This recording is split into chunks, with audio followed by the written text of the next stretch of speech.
Have you ever looked at someone and thought, why can't I be like them? Why is their life so much better than mine? We've all been there, that silent comparison that makes us feel smaller, weaker, less worthy. But here's a secret. People who never feel inferior don't have more, they simply see differently. Stay until the end of this story, because once you understand this lesson, you will never measure yourself against anyone again. Lucas was an ordinary young man. He had a job that paid the bills, a few friends, a phone full of social media apps, and a constant, invisible weight pressing on his chest. Every day, he scrolled through his feed. Vacations in Bali, new cars, engagement photos, smiling faces with perfect filters. And every time he saw them, something inside him whispered, "You're not enough." He told himself he was happy for others, but deep down, he felt left behind. When he looked in the mirror, all he could see were missing pieces, the things he didn't have, the things he hadn't achieved, the person he wasn't yet. At night, when everything was quiet, he stared at the ceiling and thought, why can't I be like them? What's wrong with me? He didn't realize it yet, but he was caught in one of the oldest traps in human history, the comparison trap. One weekend, Lucas went to visit his grandfather, a simple old man who lived in a small countryside house near a calm lake. When Lucas arrived, he found his grandfather sitting by the water, throwing small stones into the surface.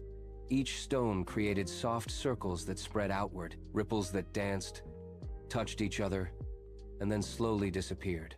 Lucas sat beside him and sighed heavily. "Grandpa," he began, "I don't feel good about myself. I work hard, I try to improve, but every time I see what others are doing, I feel like I'm still behind. It's like everyone is living a better life than me." The old man didn't respond right away. He picked up 2 stones, one large, one small, and said gently, "Watch carefully."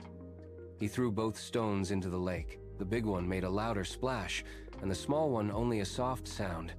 But after a few moments, both created circles that spread exactly the same distance. Then the grandfather asked, "Tell me, Lucas, did you see any difference in how far the ripples went?" Lucas frowned.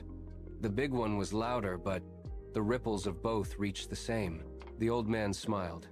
"That's right. Some lives make more noise, my boy. But noise doesn't mean meaning. What matters is the calm that remains once the ripples fade." Lucas looked at the lake again, silent. He didn't fully understand yet, but something inside him shifted. That night, Lucas couldn't sleep. His grandfather's words echoed in his mind. Some lives make more noise, but what matters is the calm that remains. He kept picturing the lake, the ripples, the soft sunlight that danced on the surface. Early the next morning, before the sun was fully up, Lucas went back to the lake alone. The air was cool and clean, and a thin fog hovered over the water like a soft blanket. He picked up a small pebble and held it in his hand. The stone felt ordinary, smooth, light, almost meaningless.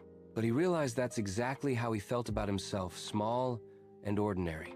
He looked at his reflection in the water and whispered, "Why do I keep comparing my story to someone else's? This is my lake, my circle, my time." Then he threw the pebble into the water.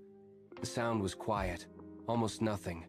But when the ripples spread, the reflection of the rising sun glimmered across the surface like gold. In that instant, Lucas understood. It wasn't the size of the stone that mattered. It was the clarity of the water. And that clarity came from within, from peace, not comparison. He finally saw the truth. Feeling inferior wasn't a reflection of his value, but a reflection of his focus. He had been staring at everyone else's ripples and had forgotten to see his own. From that day on, something changed in Lucas. He didn't stop using social media, but he stopped comparing. He still admired people's achievements, but instead of feeling envy, he felt inspiration. He realized that the only person he truly needed to compete with was the version of himself from yesterday. At work, he stopped trying to impress everyone.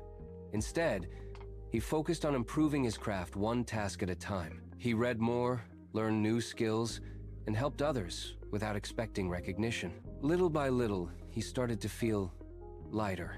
He noticed the small wins, the days he woke up early, the tasks he finished on time, the quiet pride in doing things that no one clapped for. His peace didn't come overnight, But each day, his inner voice became kinder. Sometimes he still heard that whisper, "You're not enough." But now, he would smile and answer softly, "Maybe not compared to others, but compared to who I was, I'm growing." Months later, when Lucas visited his grandfather again, he looked calmer, brighter. The old man saw it immediately. "You found peace, didn't you?" he said. Lucas nodded. "I think I did." "You were right, Grandpa. The noise of other lives doesn't matter. What matters is the peace that stays when the ripples disappear." The old man smiled. "That's the secret, my boy. Never compare your ripples to someone else's. The lake doesn't compete with the river. It just reflects the sky." Years passed. Lucas continued his quiet journey steady, calm, confident. One evening, he stood again by the same lake. The sun was setting, painting the sky in shades of gold and purple. He threw another stone into the water and watched the circle spread. This time, he wasn't looking for meaning. He already had it. He realized that life is not about being louder, richer, or more noticed. It's about being at peace with your own depth. The world is full of people shouting their successes, but peace belongs to those who don't need to shout. Lucas smiled and whispered to the lake, "Thank you for teaching me what silence really means."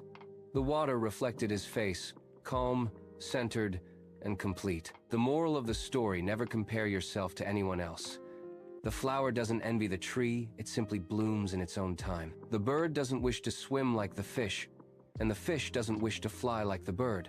Each follows its nature, and that's what makes the world beautiful. Your story is yours for a reason. Your timing, your growth, your path, they are all unique. When you stop measuring your worth against others, you finally start seeing who you really are. Key lessons: comparison steals clarity. The more you look outside, the less you see inside. Peace comes from presence. Focus on your journey. Your growth may be quiet, but it's real. You are enough. Always have been. Always will be. The lake doesn't prove its depth by making noise. It proves it by reflecting the light of the sun. If this story touched your heart, share it with someone who needs to remember their worth. Click like, leave a comment, and subscribe for more stories that remind you of who you truly are. Because once you stop comparing, you start living.